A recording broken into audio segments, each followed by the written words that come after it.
Okay. Okay, so welcome everybody.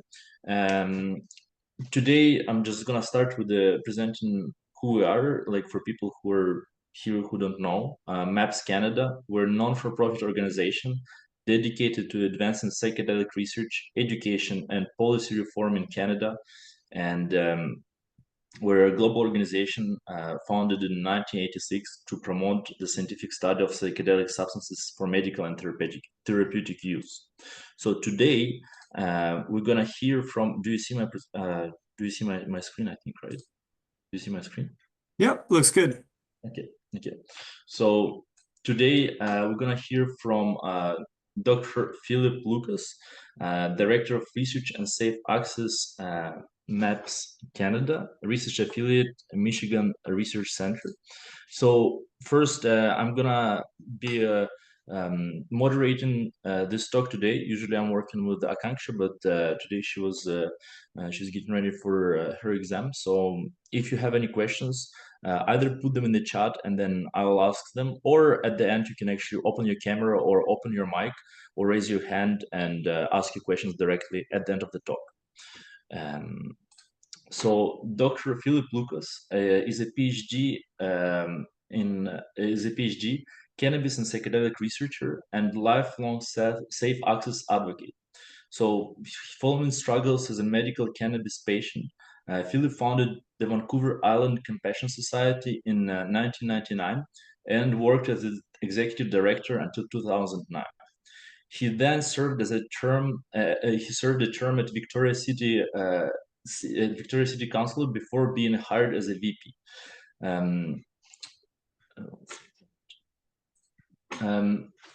As a VP Global Patient Researcher and Access at Tillery, where he oversaw a comprehensive international clinical and observational cannabis research program.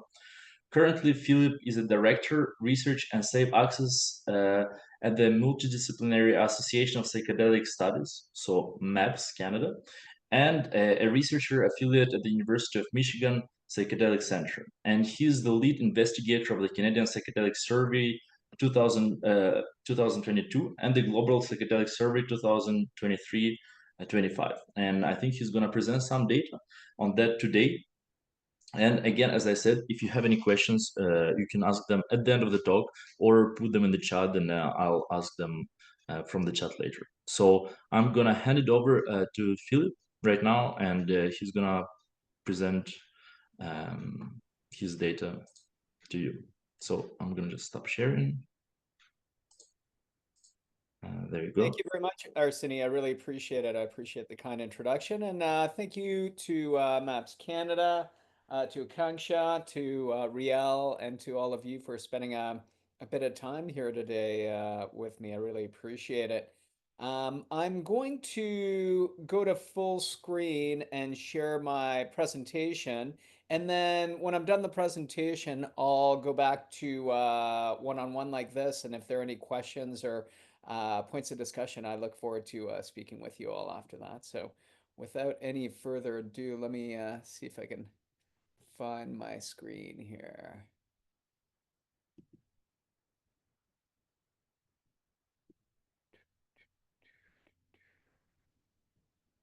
There we go. So hopefully you guys can see my presentation. And there we go. How's that look to everyone? Excellent. Good, good, good.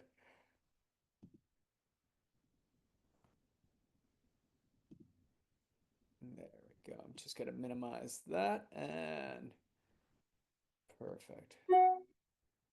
Great. Oh. Terrific. So let me start out by sharing my theoretical background, which is basically that I'm a community-based researcher that's informed by the principles of harm reduction and benefit maximization, cognitive liberty, and personal rights and freedom. And the guiding principles for my research are that consumers and practitioners, when it comes to the use of psychedelic and cannabis, have significant expertise and should be involved in policy decisions impacting them. And that really comes from the idea of nothing about us without us, which was a concept that grew out of the HIV/AIDS community and the Hep C community in the late 90s in the downtown east side of Vancouver, which at the time had the highest concentration of HIV/AIDS and Hep C in the Western world. There was a lot of research going on at the time in that region, but none of the research really involved the actual people on who the research was being done, which is that very population. And so the idea that no research or policy development should happen without involving the actual individuals that'll be most impacted by those by that research and policy development really grew out of that. And I feel that with the psychedelic community, there's so much experience and expertise that resides in the underground community, and my goal is to try and tap into that. And so what that looks like is that with studies like the Global Psychedelic Survey, is I try and translate end user experiences in the form of real world evidence into data that informs policies and can improve safe access. So without further ado, I'm going to share some of the results of the Global Psychedelic Survey with a focus on psychedelics and public health. So first of all, a little bit of background on the study. This was a very large study, and the goal was to gather real-world evidence on the recreational and therapeutic use of psychedelics around the globe. It was a 600 plus question survey, and we gathered data from May 19th to June 2nd, 2023, from English-speaking psychedelic consumers that were 21 or over. We asked for detailed patterns of use on 11 common psychedelics and a lot of additional information, including self-reported impacts on physical and mental health. The study was co-sponsored by MAPS, Mind Medicine Australia, Savvy Mind, and the Tiny Foundation, and had a number of academic collaborators on this study, over a dozen academic collaborators. My co-PI is Stephanie Lake from UCLA, and we had additional researchers from Cleveland Clinic, University of Alabama, Johns Hopkins, University of British Columbia, McGill, University of Victoria, and the University of Toronto involved in this study as well. Following data cleaning and coding, we ended up having 6,379 participants in this very broad global survey, and this is what we found. We ended up receiving responses from 85 countries, which is quite remarkable because this was an English language only survey. But as you can see, being English language only does have its limitations, and white participants were significantly overrepresented at 83%. And over 90% of respondents reported their country of residence as either the United States, Australia, New Zealand, Europe, the UK, or Canada. So ultimately, this is really a survey of Anglophone psychedelic consumers around the world. And you can see their greatest concentration are in Anglophone countries as well. Now, we were pleased to see 7.5% of respondents coming from Latin America and from Central America as well. And we had a fairly good response rate from indigenous populations at 2.8%. And at the end of this survey, I'm going to tell you what we're doing to try and broaden the diversity of respondents for GPS 2025. And I'll give you a sneak peek at that study. The average age of participants for GPS was 42 years old, and we had a very good balance between male and female respondents. And I was really pleased to see 2.3% of respondents identified as non-binary as well. So it seems like we had a good broad response rate from that perspective. In terms of relationship status, nearly 60% of respondents identified as being in a committed relationship. So that's kind of married or equivalent. And the majority of these respondents were well educated, with 85% having a university, college, or technical degree, and about 80% reported working full or part-time as well. And I hope you'll agree that this helps, I think, dispel some of the myths around who's using psychedelics in North America and around the world. I think there's still a public perception that psychedelics are mostly being used by kind of, first year university students drinking pots of psilocybin tea in a basement apartment. And although there's absolutely nothing wrong with that, that can be very fun. I think we see from the average user and the average respondent at GPS that most users are older participants, and they're in a lifestyle that's a little bit more formally established, having university and college degrees and working full or part-time. These are the 11 psychedelics that we asked detailed questions about: 2CB, ayahuasca, DMT, and 5-MeO DMT. And we will be splitting those two out in our next version of this survey, by the way. So no point in sending me additional emails about that. And ibogaine and iboga, ketamine, LSD, MDMA and MDA, mescaline, nitrous oxide, psilocybin, and salvia divinorum.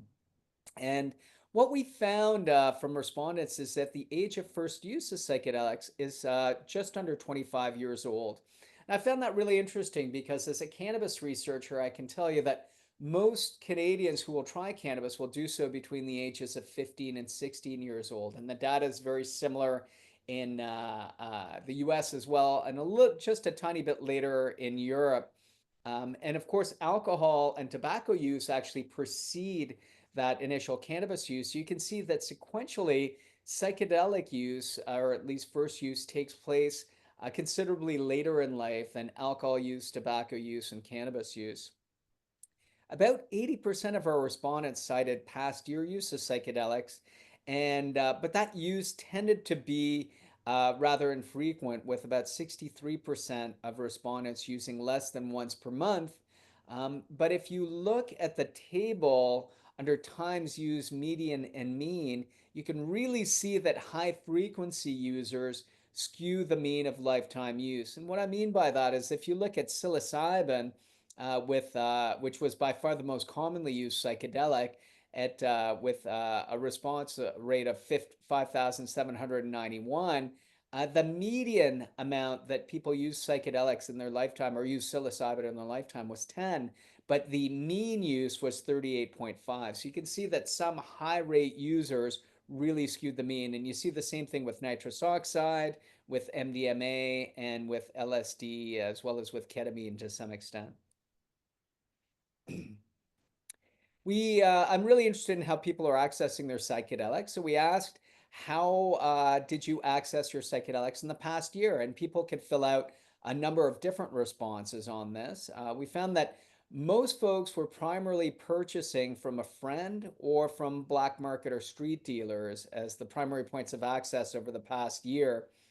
And yet, when we asked individuals, how would you like to access your psychedelics? What would be your preferred mode of access? You see quite a different data in the orange bars on this graph. You could see at that point that the preferred modes of access are retail dispensary, people want to produce or harvest themselves, and clinic and healthcare professionals would have been the preferred points of access. In fact, all the preferred points of access point to legally authorized sources with quality control, which tells me that psychedelic consumers really do care about the quality of the products that they're using. They want proper labeling so that they can anticipate dosages and plan their journeys accordingly. And the least popular option, when we ask about preferred option, is black market or street dealers. So there's definitely the idea there that people would rather avoid the black market and the vagaries of the black market. In terms of the intent of use of psychedelic consumers, once again, respondents could click multiple reasons why they're using psychedelics, but we found that personal growth and self-exploration, which was cited by 85% of respondents, was the most common reason for the use of psychedelics, and that was followed by general well-being and recreational use of psychedelics. But I do want to mention that just under 17% of respondents also cited that they used psychedelics to reduce the use of another substance. And I'll touch on that a bit more later on in this presentation. I'm really interested in the public health impacts of psychedelic use. So we designed some questions specifically asking individuals whether or not they co-used other psychoactive substances when they use psychedelics. Now, I find that understanding co-use is really important because it can help identify the public health impacts of psychedelic use, but it can also inform education and outreach efforts aimed at harm reduction and maximizing the potential benefits of psychedelics. I think that the evidence suggests that most psychedelic use, particularly classical psychedelic use, such as the use of LSD and psilocybin, does not have a lot of significant physical impacts or physical chances of harming an individual. But if we know that people who are using psilocybin, for example, are combining it with alcohol, then our public health messaging should really be around not taking risks, and not driving, for example, when you're using psilocybin in order to mitigate some of the dangers, not just of potentially of psilocybin use, but of alcohol use as well. So, for the sake of this question or this series of questions, we describe co-use as the consumption of any other psychoactive substance 2 hours before or during the psychedelic journey or 2 hours after their psychedelic experience. And we found that over half of respondents that used regular doses of psychedelics report typically co-using with at least one other substance.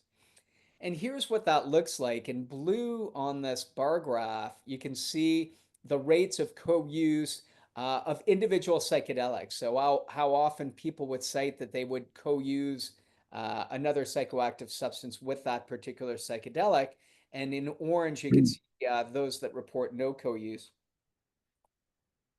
It's interesting that the psychedelics with the highest rates of co-use were nitrous oxide, MDMA, 2CB, and ketamine. And although many of these psychedelics have therapeutic properties and therapeutic benefits, those are also the psychedelics that tend to see the most recreational use.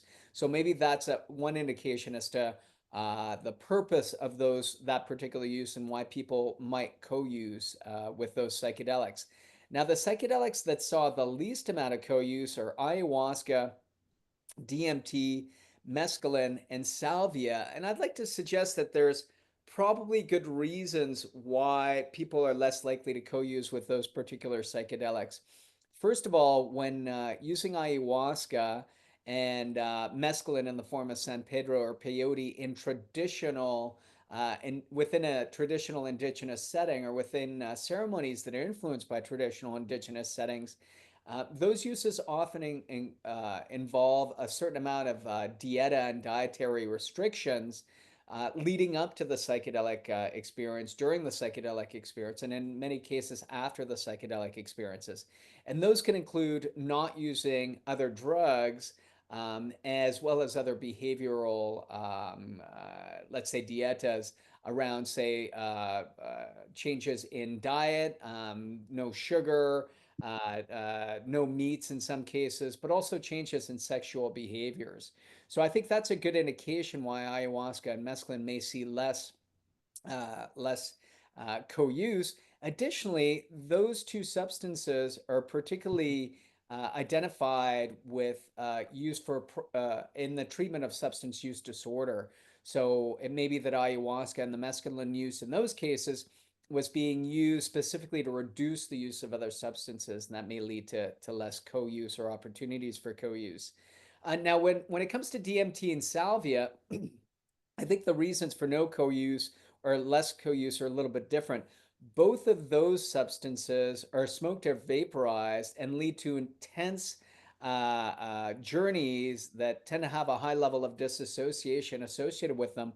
And they last about 10 to 15 minutes. And so in those cases, I think it'd be very hard or challenging to actually co-use other substances while you're using those substances because they are so disorienting and the effects are so disorienting.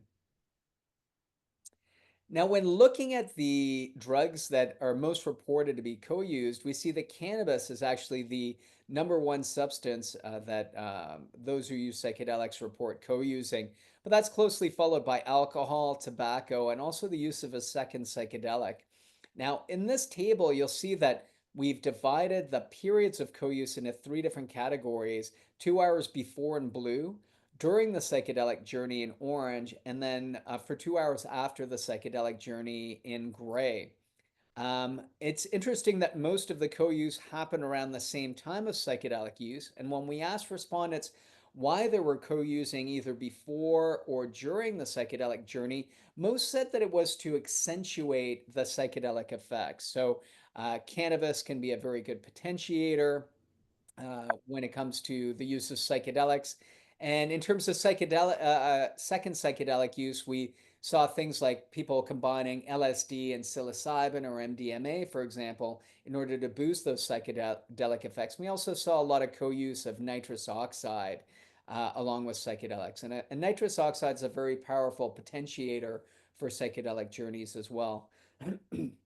Now, interestingly enough, the only subclass of other psychoactive substances that saw greater use after the psychedelic journey were depressants. And there, for example, and depressants would include benzodiazepines and other relaxants as well. And so in that particular case, people responded that they wanted to lessen or mitigate the psychedelic experience. So what that might look like in an average night, let's say at a music festival, would be that people would have a beer or smoke a joint leading up into their psychedelic journey. They might continue to use alcohol or cannabis during the psychedelic journey, but they might take an Ativan or another benzodiazepine at the end of their journey in order to help them get some sleep after such an intense experience. Now, although we see a pretty high rate of co-use with psychedelic use, I'm also interested in the way that psychedelic use can impact the use of other drugs. And so we specifically asked individuals, did your use of blank, and the blank here would be that list of psychoactives that you see on the left, for example, tobacco, opioids, cocaine, cannabis, benzodiazepines, did that change as a result of your use of psychedelics? And if you're not familiar with this type of bar graph that I'm showing right now, it shows 100% in all cases of the individuals that have cited any lifetime use of the substances listed on the left. So with tobacco, we saw that 2,356 respondents cited at least some lifetime use of tobacco.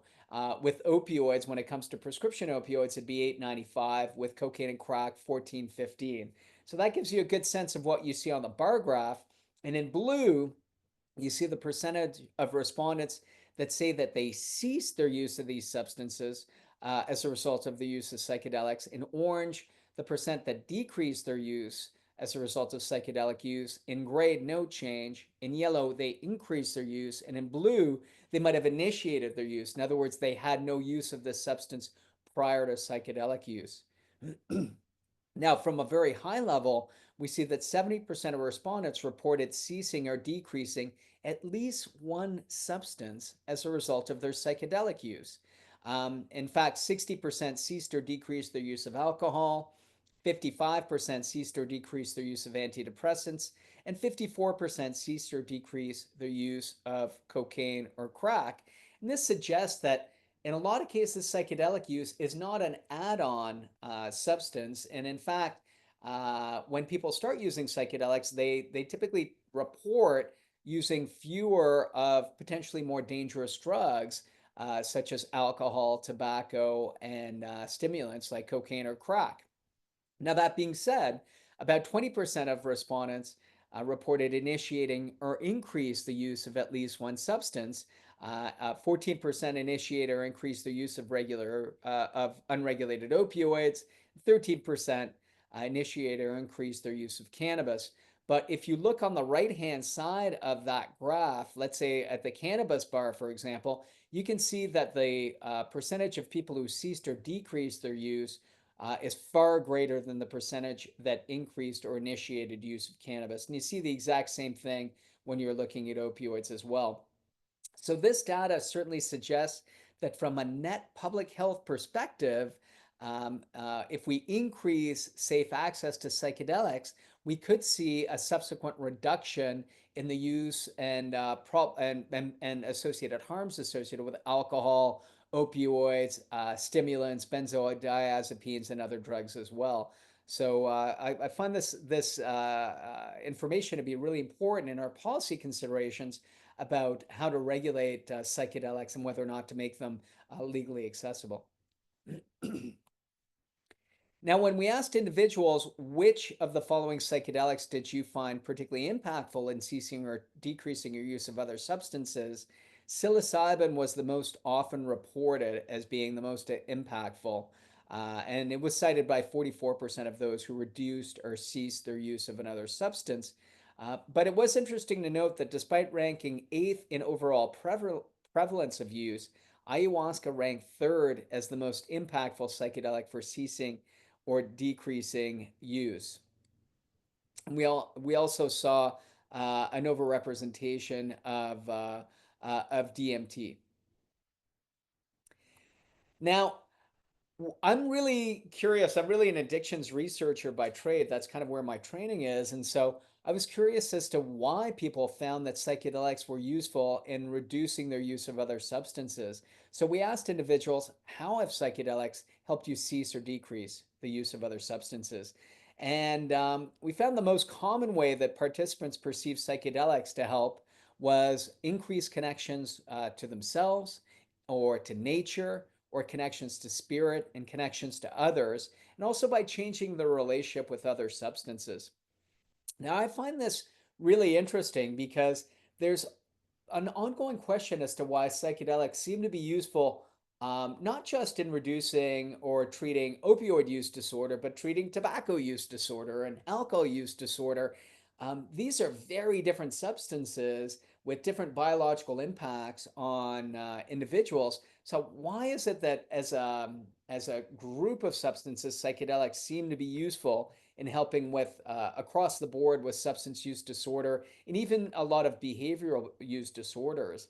And I think that when you look at the underpinnings of what often leads to addiction, you see a disconnection to self, disconnection to others, disconnection to spirit as nature as one of the common factors and one of the comorbidities associated with in terms of how people end up oftentimes in a situation with a substance use disorder. And one of the markers of successful treatment for substance use disorder is reconnection to the self and reconnection to others as well. So any class of drugs like psychedelics that can increase connection to self, to others, to spirit and nature may be very useful in helping address some of the higher level reasons that lead to substance use disorder and those higher level factors. And so I think that this is a really important key to understanding why psychedelics seem to be very good at treating substance use disorder more broadly. And I'm really interested in peak awe experiences. So we asked respondents, have you ever had a peak experience with psychedelics? And 86.2% cited that they had had some kind of peak mystical experience with psychedelics. And the most common type of peak experience involved a mix of positive and negative attributes at 48.7%. And but 43% cite that they'd had a peak positive experience, and 7.4% cited that they'd had a peak negative experience, or which was composed of negative or challenging attributes. Now, in looking at peak experiences, peak positive experiences a little bit more broadly, we asked individuals out of a score of 0 to 100, with 100 being the best experience you've ever had in your life, how would you rank your peak positive experience on psychedelics? We see that the medium was 82% and the average was 66% out of 100. So these are very meaningful peak experiences people are having. And the three most used psychedelics in peak experiences were psilocybin, LSD, and MDMA, which accounted for 63% of those positive experiences. But despite uncommon use, DMT and 5-MeO DMT accounted for 12.2%, and ayahuasca accounted for 10% of intense positive experiences.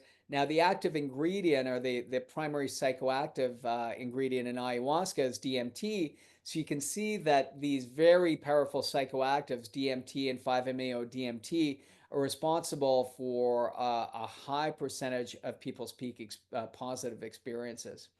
Now, peak positive experiences typically took place with one or more companions, indoors, and in a familiar setting. Now, when looking at negative experiences through the same lens, we saw that on a score of 0 to 100, with 0 being the worst experience ever, participants scored their peak negative experience as a median of 39 and a mean of 40. Once again, you'll see that the three most used psychedelics were psilocybin, LSD, and MDMA, accounting for over 50% of those intense, challenging experiences. And once again, despite the uncommon use, you'll see that ayahuasca accounted for 8.2% of peak negative experiences. And this will also sound familiar.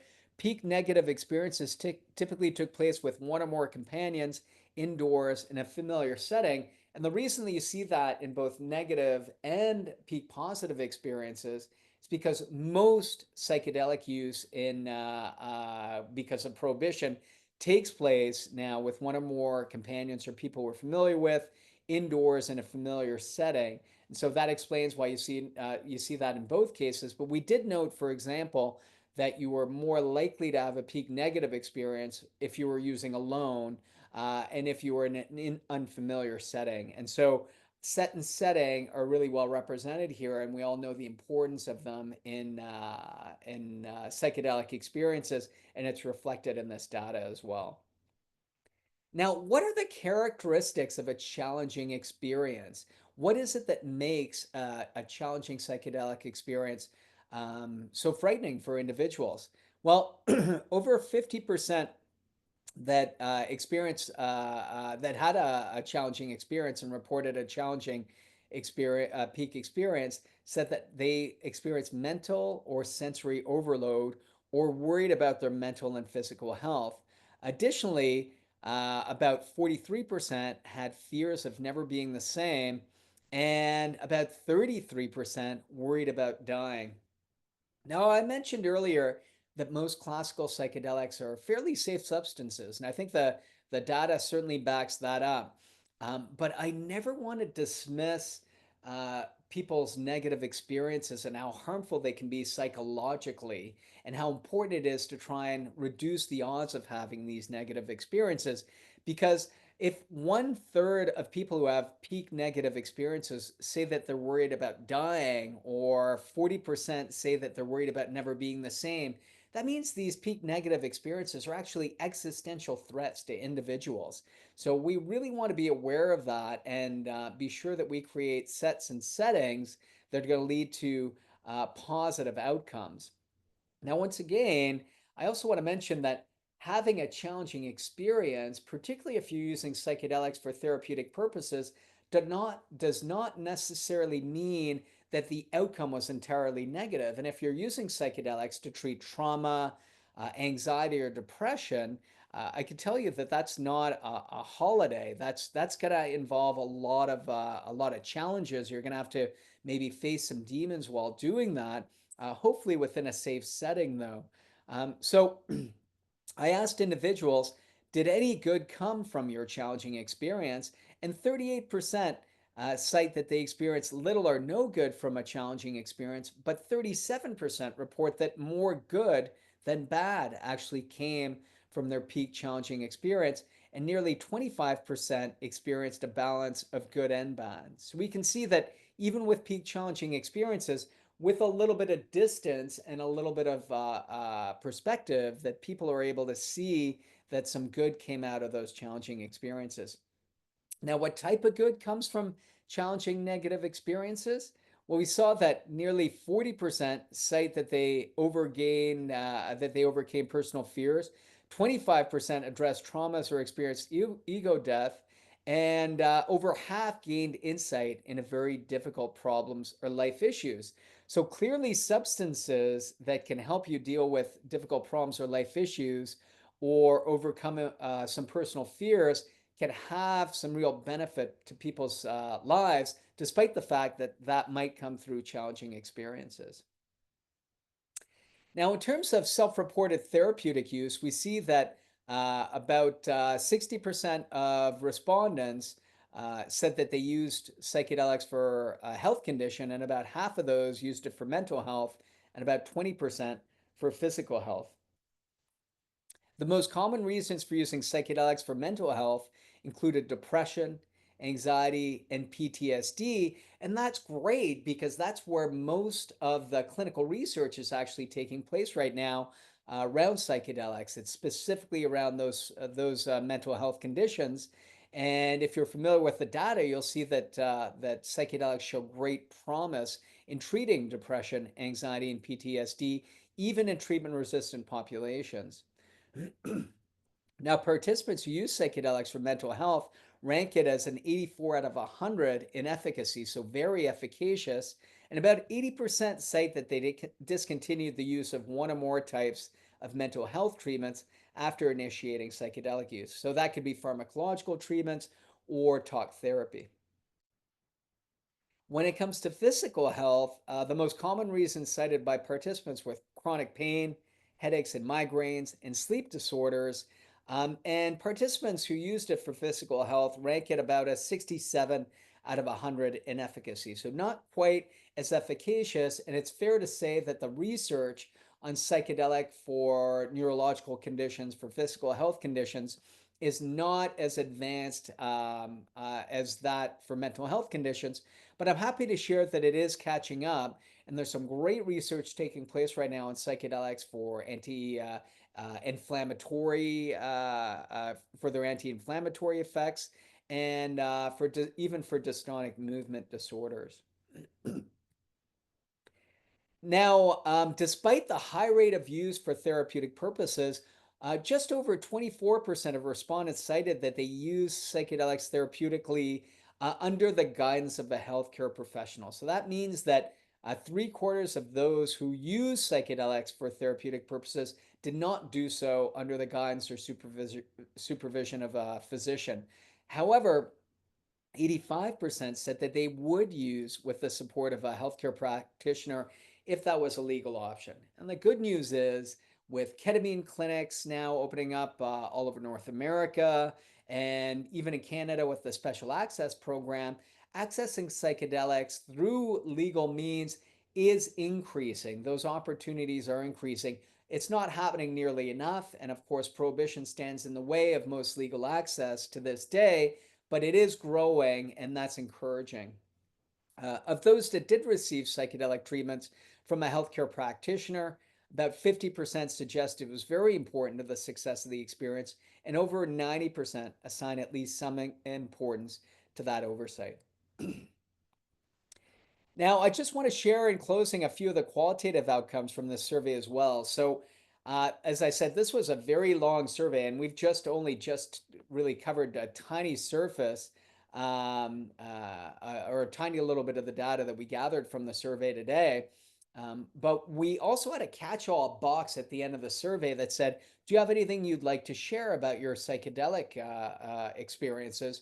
And to our surprise, about 25% of respondents had something else to share. And so we're actually going over that data right now with our colleagues at the University of Victoria, Jill Robinson, Professor Jill Robinson.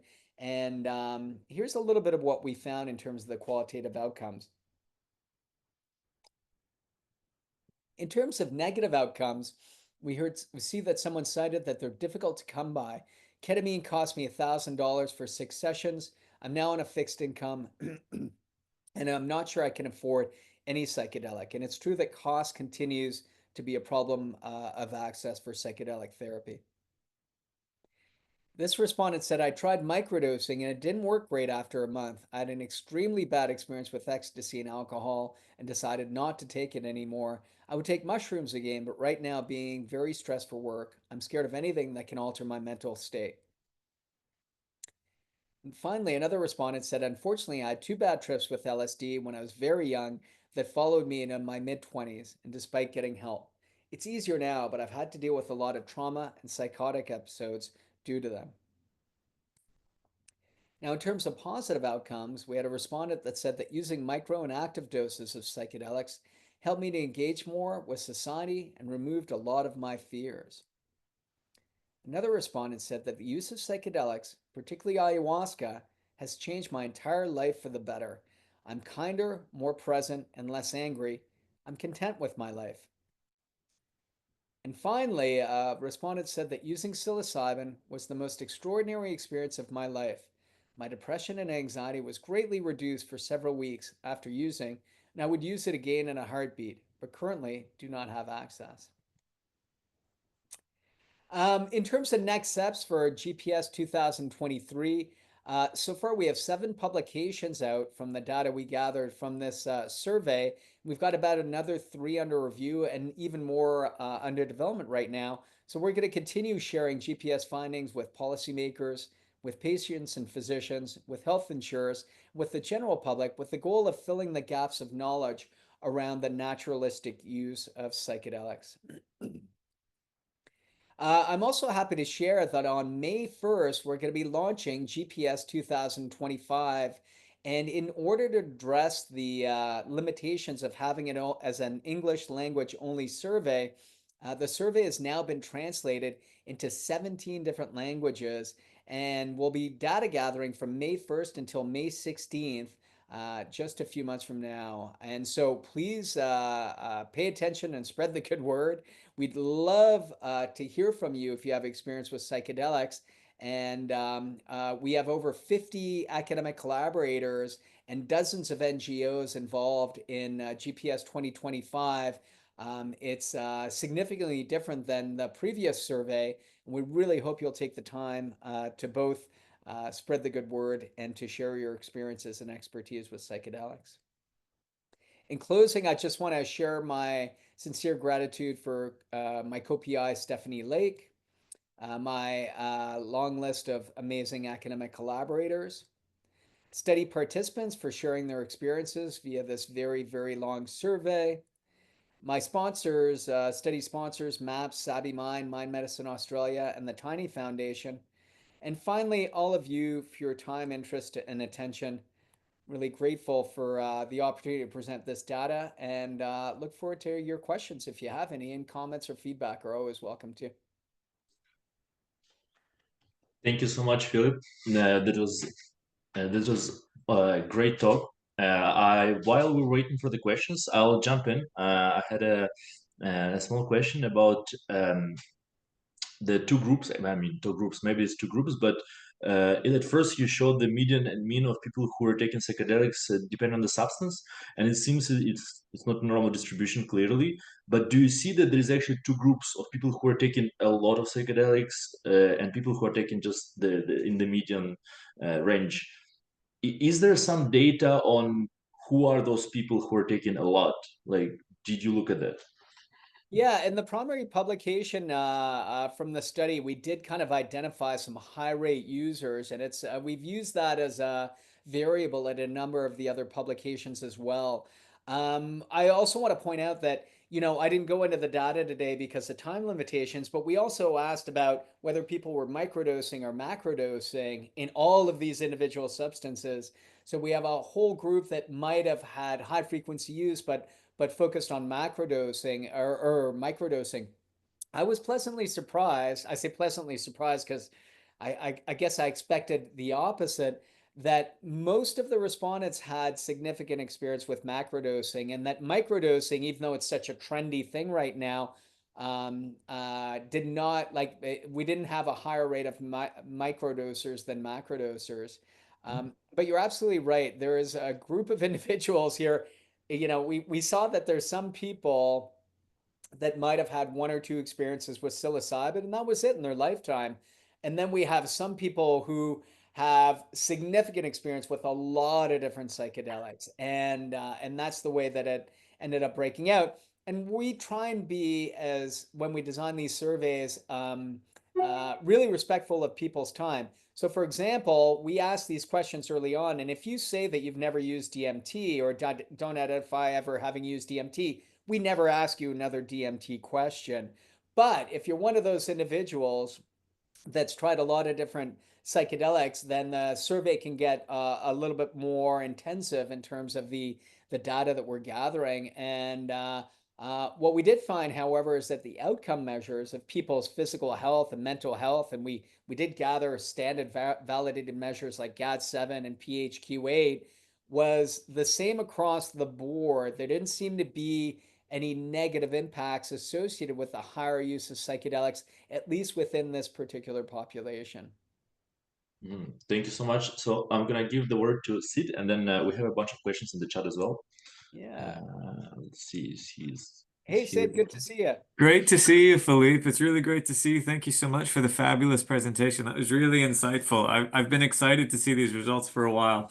I have a couple of questions, but I'll just start with one. I'm curious, so you kind of touched on this with the microdosers. Is it fair to assume or to say, based on the data that you have, that those who are using, attested to using psychedelics daily, that's where most of the microdosers would be, or perhaps in the weekly, daily, maybe monthly category, but weekly, daily especially. Is that fair to assume? Yeah, it is. And, we gathered very detailed data on microdosing, and we're continuing to do so, by the way. Rotem Petranker and Omer Syed are publishing a lot of that data and have actually already done so. And one of our publications has focused specifically on comparing microdosers to non-microdosers. Because we asked not only do you microdose, but how long are your doses of microdosing? There's two things that I really resist. Sid, I'll tell you that right off the bat. Even though I talked about psychedelics as a broad group here, these are very different substances with very different, not only biological properties, but different subjective experiences, right? And I don't even like the classification of, 5-HT2A and inhibitors as, as one class of psychedelics versus others, because if you're an experienced psychedelic user, you're typically not going to mistake psilocybin from LSD, from DMT. These are very different substances. So I like to break out the idea of that psychedelics do this more broadly or do that. And Riel Kapler, who's on this, who's also on this attending this presentation, she and I have spent a lot of time in the cannabis community as well, saying we have to stop saying cannabis does this or that. We have to say this type of cannabis, this type of use has this impact or not. Um, all that to say that when it comes to microdosing, man, there are a lot of different patterns of use out there. And so I'm reluctant to ever say that microdosing does one thing or another. And here's why. I mean, we saw some people that reported microdosing nitrous oxide. Some people are microdosing DMT. Wow. Wow. We saw people who are microdosing, non-classical psychedelics as well. Ibogaine is I was literally down, there's a psychedelic dispensary here in Victoria, and I was there last week to talk to the owners. Their biggest hot seller right now is ibogaine microdoses. Like ibogaine microdosing is a Wow. trend right now. Hmm. So the other thing that we found is that some people microdose once a week and then not. Some do 3 times a week and 4 days off. Some do 3 months with every day and then 3 months Wow. off. So I'm really reluctant to say that microdosing as a class You're right. does anything, because people have this highly individualistic relationship with psychedelics, Yeah. whether it be for macro use or micro use. I do think that we do see a predominance of, say, the kind of Stamets stack approach. I think that there's Sure. something, because it's kind of the only kind of guidebook to microdosing in many ways. Right. But outside of that, it's hard to generalize within this population because people are using it in so many different ways. Yeah. Cool. No, that's really informative. Thank you. That's great. Hmm. Did you have a second question? I do have more, but I'll let everyone else, I don't want to steal this, so you go on. Thanks, Sid. Yeah, so we have a couple of questions in the chat. So I'll start with Scott. What is the best publication to access the data presented today? So I have all the publications, and I'm more than happy to share them. And you can go to, I'm putting my name, my email address, in the chat. You can absolutely contact me. But I also want to share that there's a great website right now for GPS 2025 that the University of Michigan has put together. They're housing this whole study right now, and they're fully sponsoring GPS 2025. And if you go to www.gp, I'll even put that in the chat. GPS 2025. You'll see all of the publications I just cited in my presentation today. You'll be able to download them from there as well. Um, this project has really taken wings. It's really quite amazing. And right now we have teams in Japan, in the Middle East, all over Europe, looking over translations of this survey with the goal of getting it all ready and out the door on May 1st. And it's been really fun to work with all of these academic collaborators from all over the world. Thank you. So I'm gonna take this. We're gonna try to put the website on Maps with your presentation as well, so people can access it easier. There is a couple of questions actually from Anna. So I mean, maybe we can ask one or two and see if we have time for others. So, do you have any idea when psychedelics might be available through healthcare practitioners in Ontario? Yeah, I Maybe we think those are can. those are great questions. I'm happy to go through your questions, Anna. So, um, ketamine is available through Ontario healthcare practitioners. You can go to a ketamine clinic, and doctors are able to, through a psychiatric assessment, typically initially, able to prescribe ketamine therapies, either intramuscular or through lozenges or troches typically. And I was involved with a ketamine clinic group called Sabi Mind as part of the leadership team.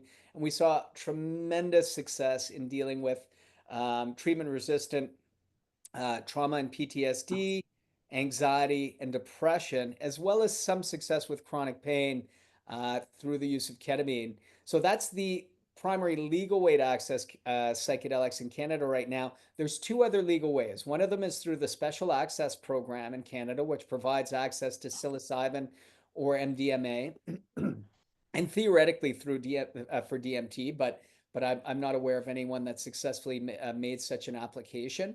But that's on a case by case basis, and your doctor has to apply on your behalf in those cases.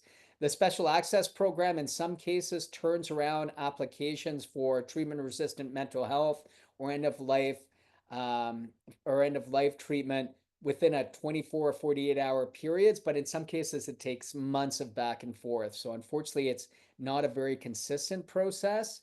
So it's hard to depend on that. And the other way is through clinical trials. And there are clinical trials taking place in Canada and the US and around the world right now. And if you go to clinicaltrials.gov, you can find out if there are any clinical trials recruiting around you for conditions that you might qualify for. Um, I also see that you've asked, does depression and anxiety ever get worse? I have to say yes. This is not a panacea. It's not a cure-all, and psychedelics should not be used or considered to be a cure-all. I'm very interested in psychedelic acute and long-term harms, and I'm working with Matt Johnson, Jules Evans, and Jacob Aday we've designed a very, very detailed examination of self-reported harms of psychedelics for GPS 2025. And so I think it's fair to say that in most cases we see either improvements or no response when it comes to depression or anxiety. When I worked at Sabi Mind, we had about a 70% success rate in treating treatment-resistant depression or anxiety. But that means that 30% of individuals either didn't see benefits or in some cases maybe their condition got worse. So it's not a guaranteed success when it comes to treatment. And is there any risk in taking psychedelics while on antidepressants? There's something called serotonin syndrome that can be a concern. Um, uh, it depends on the psychedelic, though. So there's some good research showing that psilocybin does not seem to be associated, particularly when it comes to acute macro dosing with serotonin syndrome, and does not seem to have there doesn't seem to be any interference with the antidepressants. But it's definitely something you'll want to talk to your doctor about. This typically does not lead to any clinical result. People all over North America take psychedelics off the black market every weekend, and we're not seeing, people showing up at the ER with serotonin syndrome, but I highly recommend talking to your physician nonetheless. I do want to mention that with benzodiazepines, those can be a real problem in terms of blocking the impacts of psychedelics. So even with high dose ketamine and high dose psychedelics, benzodiazepines can really block the positive effects. Yeah, thank you so much for answering the questions. Actually, the last one about the psychedelics and antidepressants, I found really cool because some friends were asking me, and I was like, "Yeah, you should at least that day don't take antidepressants because this thing is a serotonin syndrome. So at least that day, maybe wait for that."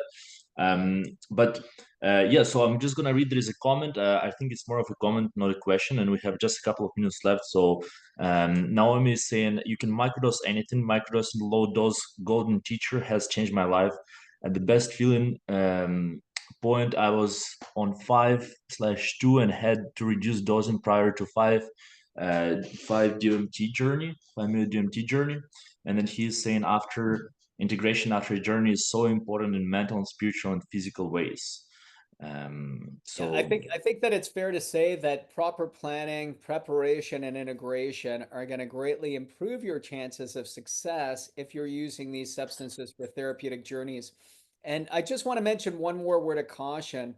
When it comes to SSRIs, in a lot of cases, like I said, there seems to be good research that psilocybin doesn't seem to have too big an effect. But with something like ayahuasca, it can lead anything from very mild impacts like headaches, migraines during an ayahuasca journey to much more dangerous outcomes. And SSRIs take a long time to wean off. So when it comes to benzodiazepines, if you're going in for ketamine, you can hold off on your benzodiazepines for 24, 48 hours, and it won't have that blunting effect. But with SSRIs, the weaning off period is typically about 4 to 6 weeks. So if you're going, I really recommend looking at the literature, talking to your doctor if you're looking for higher dose psychedelic therapy. But even if you're microdosing, because serotonin syndrome can build up over time if you're doing regular use of psychedelics. And my only concern when I think about microdosing, and I don't know, I mean, the evidence tells us it may be helpful, maybe it's having no effect. It certainly does seem to be very harmful. My only concern is that if people start microdosing, we on a regular basis, we still don't know what the long-term effects might be in terms of serotonin syndrome if they're also using antidepressants and other things. That's I think something that we need to watch out for as academics and from a public health perspective. Sid, did you have a follow-up question?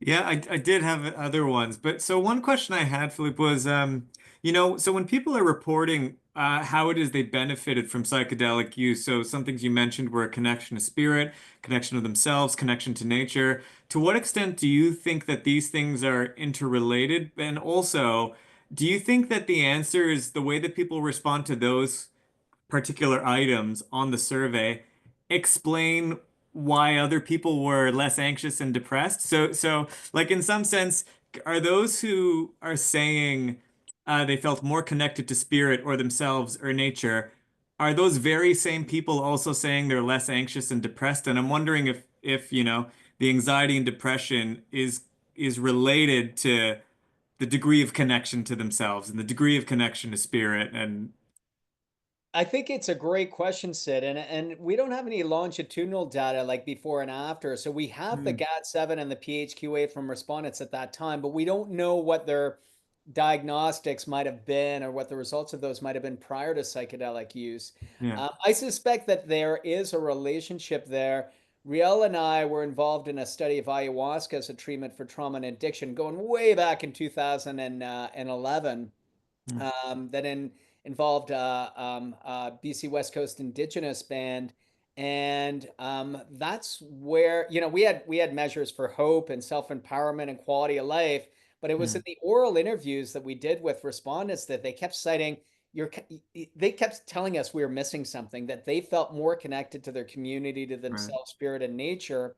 And ultimately, that let Riel to kind of lead the charge for us to write up a lot of this data. And so we did a subsequent publication with Lena Argento, focused specifically on the qualitative data that highlighted that connection to self and others. And it's interesting to note that since then, Carhart Harris and Rosalind Watts have developed the Watts connectionness scale Mm, specifically to measure that increased connectedness. And I love the scale. It's great. I use it cool. in my research as well. But it was they cite our research as being one of the reasons that they ended up with those conclusions as well, because That's great. we had those conclusions going way back. Um, One of the things that I'd be happy to do, Sid, if you're ever interested in looking at that, is Mm, we're still sharing out the 2023 data. I just shared it with someone looking at cost and access today. cool. And if you ever want to look through that data to see if there is a relationship, if we can create a variable that would be interesting Yeah, between that'd be very cool. increased connection, yeah, I mean, be a really cool short, sharp publication. So please don't hesitate to email me. I'll share out the full data set. And if you want to take a look at it, man, go ahead. That's Let's great, Philippe. Yeah, I'd love to talk about that. That's awesome. right on. That's great. Yeah, we Um, take a very open science approach on all of this, and I've shared this data with academics around the world, and that's fabulous. 2025 is going to be the same. Let's just get the publications and data out there. Totally. Totally. As many different eyes looking at it as possible, you know? Exactly, Yeah, that's exactly great. that. That's great.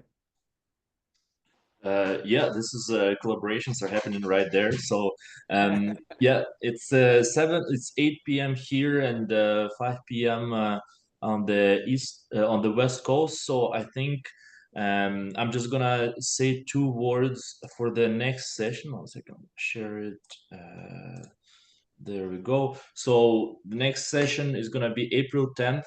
If you're interested, and if you're interested in presenting, you can email us. Thank you everybody for coming. Thank you so much for this great presentation, and consider donation. So thank you so much.